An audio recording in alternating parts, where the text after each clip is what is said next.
నమస్తే, నేను మీ Ashok Kumar. Welcome to our channel. Kalvakuntla Kavitha అయితే నిన్న పెట్టినటువంటి ప్రెస్ మీట్లో కొన్ని హాట్ కామెంట్స్ అటు చేసింది. ఆ వ్యాఖ్యలు మనం విశ్లేషించే ప్రయత్నం చేద్దాం. మనతో పాటు షణ్ముఖ్ గారు అయితే ఉన్నారు. నమస్తే షణ్ముఖ్ గారు. నమస్కారం అండి. కల్వకుంట్ల కవిత గారు ఎక్కడ ఏ ప్రెస్ మీట్లు పెట్టినా లేదా ఏ సమావేశాలు నిర్వహించా కూడా వెనకాల వెతికినా కూడా కనపడనటువంటి బీఆర్ఎస్ పోస్టర్, బీఆర్ఎస్కి సంబంధించిన పార్టీ సింబల్స్ ఏవి కనపడట్లా. నిన్న కూడా యాజ్ ఇట్ ఈస్ అదే రిపీట్ అయింది. సరే, ఆ సమావేశంలో ఒక విలేకరి ఒక ప్రశ్న అంటూ అడిగినాడండి. సెటైరిటికల్గాను నవ్వుతా, చెలోక్తులు ఉంటాయి కదా, నవ్వుతూ మాట్లాడుతూ ఆ విలేకరి ఏమడిగినాడంటే, బిర్యానీ ఆంధ్ర బిర్యానీ మేడం అనే మాట అన్నాడు.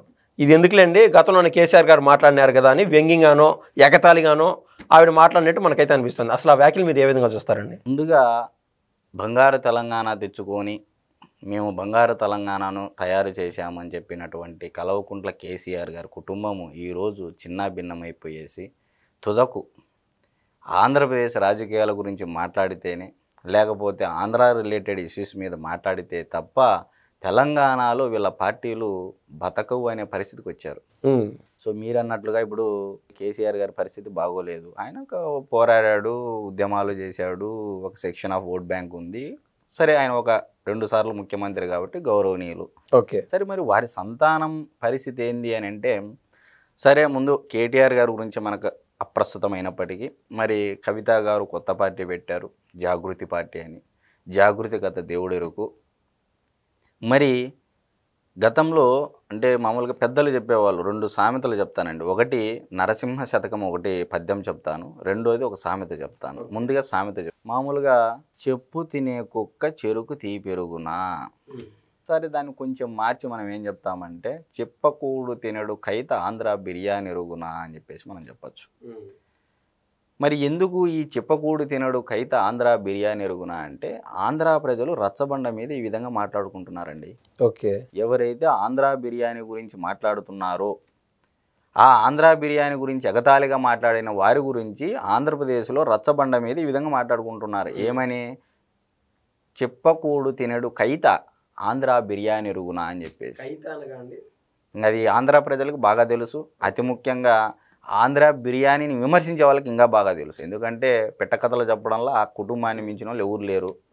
సరే, మరి ఇక తెలంగాణ రాష్ట్రంలో పుట్టినటువంటి శేషప్ప కవి, నరసింహ శతకం రాసినటువంటి శేషప్ప కవి, గతంలో ఉన్నటువంటి జిల్లాల పరంగా చూసుకుంటే కరీంనగర్ జిల్లా, ఇప్పుడు కొత్తగా విభజిత జిల్లాలో చూసుకుంటే జగిత్యాల జిల్లా అని చెప్పేసి సబ్జెక్ట్ కరెక్షన్ ఏదైనా ఉంటే, మరి ఒక్కసారి ఆ నరసింహ శతకంలోది మనం చూసుకున్నట్లయితే, తల్లి గర్భము నుండి ధనము తేడెవ్వడు, వెళ్ళిపోయిడినాడు వెంటరాదు, లక్షాధికారైన లవణ అన్నమే గాని మెరుగు బంగారంబు మృంగబోడు.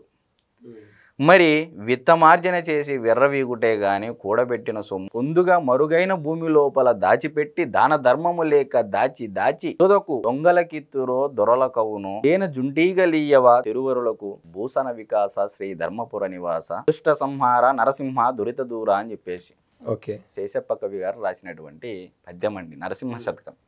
ఇది తెలంగాణ ప్రాంతానికి సంబంధించినటువంటి వ్యక్తి రాశాడు. ఇది ఈ పద్యం యొక్క ఎందుకు నేను చెప్పాలనుకుంటున్నానంటే, విత్తమార్జన చేసి వెర్రవీగిటే కానీ కూడబెట్టిన సొమ్ము కుడవబోడు. మరి నిజంగా ధనము సంపాదించినటువంటి తెలంగాణ రాష్ట్రంలో ఉన్నటువంటి కవిత గారు వెర్రవీగుతున్నారు తప్ప కూడబెట్టిన సొమ్ము వాళ్ళని నమ్ముకున్నటువంటి కార్యకర్తలకి కానీ శ్రేణులకి కానీ ఇచ్చారా? పొందుగా మరుగైన భూమి లోపల దాచిపెట్టి దాన ధర్మము లేక దాచి దాచి తుదకు దొంగలకిత్తురో దొరలకవును అన్నారు. మరి ఆ దొరలు ఎవరు, ఆ దొంగలు ఎవరు తెలంగాణ ప్రజలు భావించారు. కాబట్టి 2023 ఎన్నికలలో ఈరోజు కర్మఫలం అనేది అవశ్యం అనుభోక్తవ్యం, కృతం కర్మ శుభాశుభమని పెద్దలు చెప్తూ ఉంటారు. ఏనాడైతే నాటి కర్మ ఫలితమో అది ఖచ్చితంగా 1000 ఆవులున్నాయి, 1000 దూడలున్నాయి.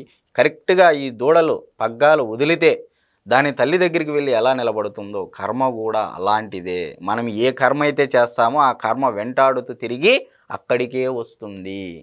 సో తుదకు ఏమైపోయింది? తెలుగుదేశం పార్టీనే సమూలంగా వేర్లతో శుద్ధ నాశనం చేయాలనేటువంటి మీ ఆలోచన ఏదైతే ఉందో ఈరోజు మీ పార్టీ యొక్క వేర్ల ఉనికికే ప్రశ్నార్థకంగా మారింది. తుదకు చంద్రబాబు నాయుడు గారి గురించి ప్రస్తావన లేకపోయినా, ఆంధ్ర సెంటిమెంట్ అంటే ఆంధ్ర విషయాలపైన మాట్లాడకపోయినా తెలంగాణలో మీ పార్టీ బతకడం కష్టం అనేది మీకు మీరే మీడియా ముందు నిరూపించుకుంటున్నారు. కాబట్టి మీరు జాగృతి పార్టీ పెట్టారు. తెలంగాణ రాజకీయాలలో కానీ తెలంగాణ రాష్ట్రంలో కానీ బోలెడు సమస్యలు ఉన్నాయి. అది మీరు రాజకీయంగా మీరు ఆంధ్రప్రదేశ్లో పార్టీ పెట్టి అక్కడికి వచ్చి మాట్లాడండి ఆంధ్ర బిర్యానీ గురించి. అంతేగాని ఇష్టం నోరుంది కదా అని నోరు పారేసుకుంటే నోరు మంచిదైతే ఊరు మంచిది అన్నారు పెద్దలు.